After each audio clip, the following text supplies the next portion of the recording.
Putin's nightmare in the Black Sea just got worse. The European Union has unveiled a bold new plan, one that doesn't just support Ukraine's fight at sea, it aims to wipe out Russia's presence in the Black Sea altogether. This isn't speculation, it's active, coordinated, and already in motion. And if it succeeds, Russia could lose its strategic grip on the region for good. So what exactly is the EU planning, and how does it tie into Ukraine's latest counteroffensives? Let's break it down. On May 30th, The Telegraph was among the first to report on the EU's new plan. It points out that 6 countries border the Black Sea, including Russia, Romania, Bulgaria, Georgia, Ukraine, and Turkey. Right now, that means the EU has a slight advantage in the waterway. Both Romania and Bulgaria are EU members, though the latter is a hotbed for Russian propagandists who are trying to exert their influence in the country, says Politico. Still, Bulgaria is an EU member and is likely to work alongside the bloc. Ukraine and Georgia aren't EU members, yet it's widely believed that Ukraine will become an EU member state once its war with Russia ends,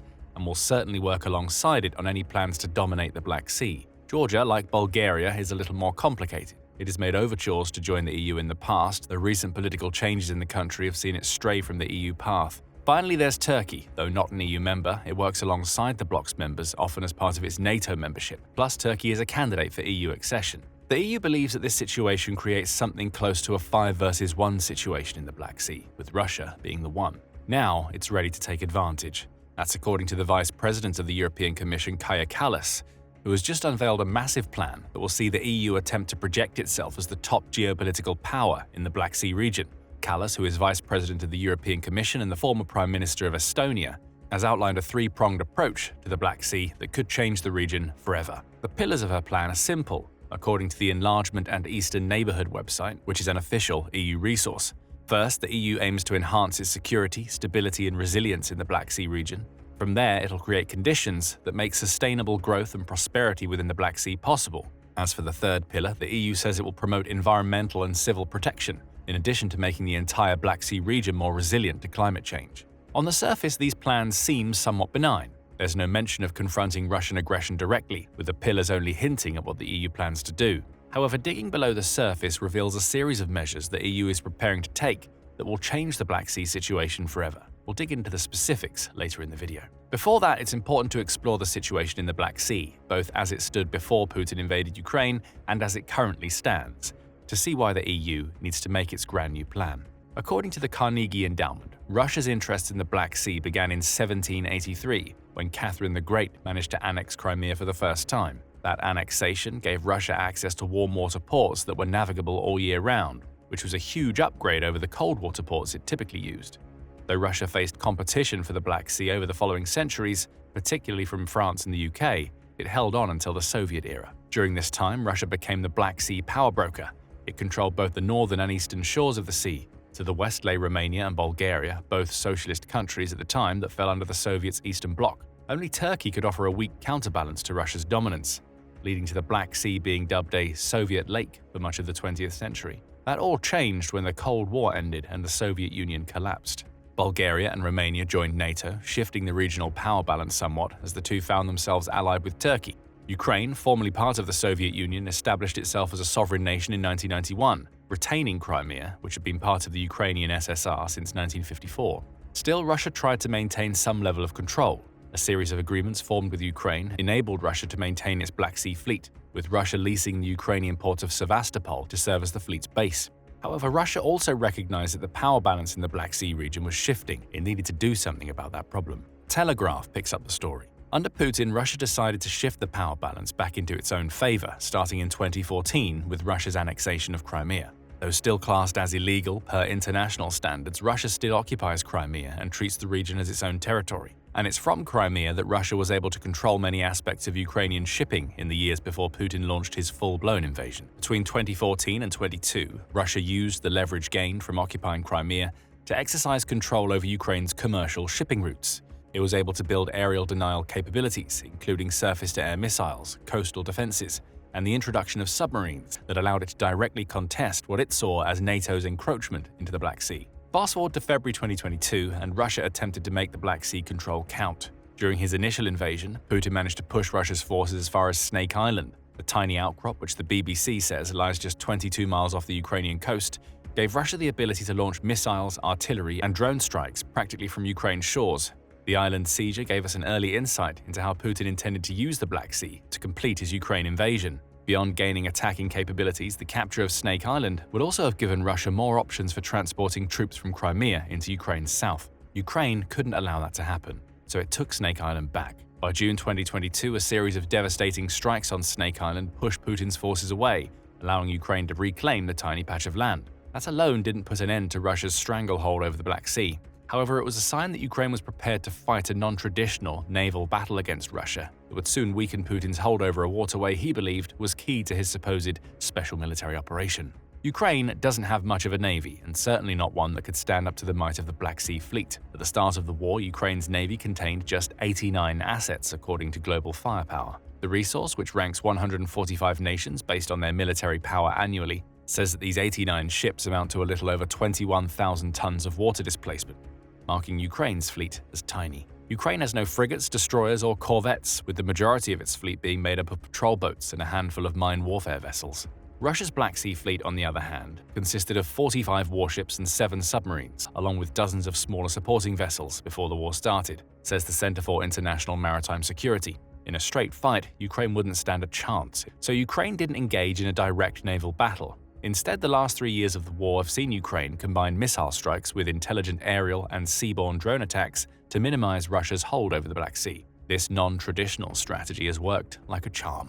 By February 2025, the UK Defense Journal was reporting that Ukraine had managed to sink or damage at least 24 of the ships in Russia's Black Sea Fleet. Among the destroyed ships is the Moskva, which was previously the Black Sea Fleet's flagship, along with several other warships that alone should have been powerful enough to fend off any Ukrainian naval assault. The journal says that a report by the UK's Ministry of Defence reveals that Ukraine's unique Black Sea strategy has been devastating for Russia.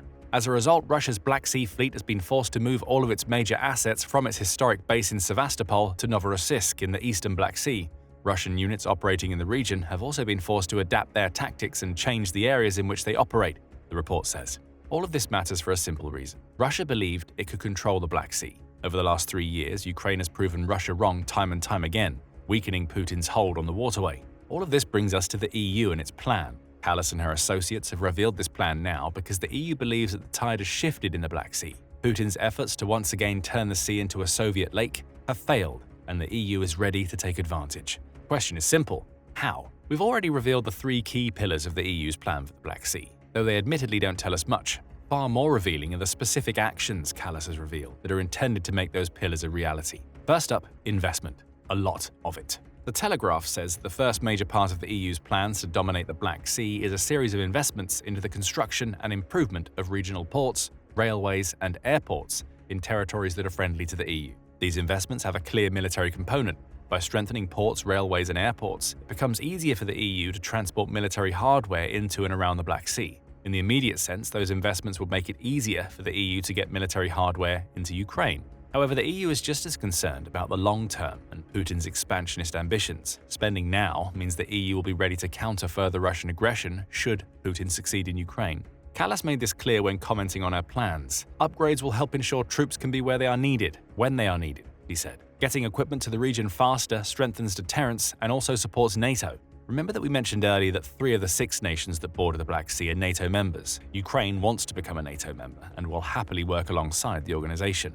This is all bad news for Russia. The Telegraph also says that the EU has identified 5 logistical routes upon which it would rely if Europe ends up at war with Russia. 2 of those routes travel directly through Bulgaria and end in Romania. The EU's plan would see it tackle the crumbling infrastructure within those transport routes, a task the Telegraph says will cost $75 billion to complete across the entire continent. Putin, this means that he has to watch as the EU rebuilds crumbling infrastructure, all with the goal of deterring him and his forces from using the Black Sea as a means to project power over the rest of Europe. Then comes the second tangible part of the EU's plan: the formation of what Enlargement and Eastern Neighborhood calls a Black Sea maritime security hub. Built to cover the security and safety aspects of the EU's 3 pillars, the hub will serve as a means to strengthen cooperation around the Black Sea between all of the EU's members.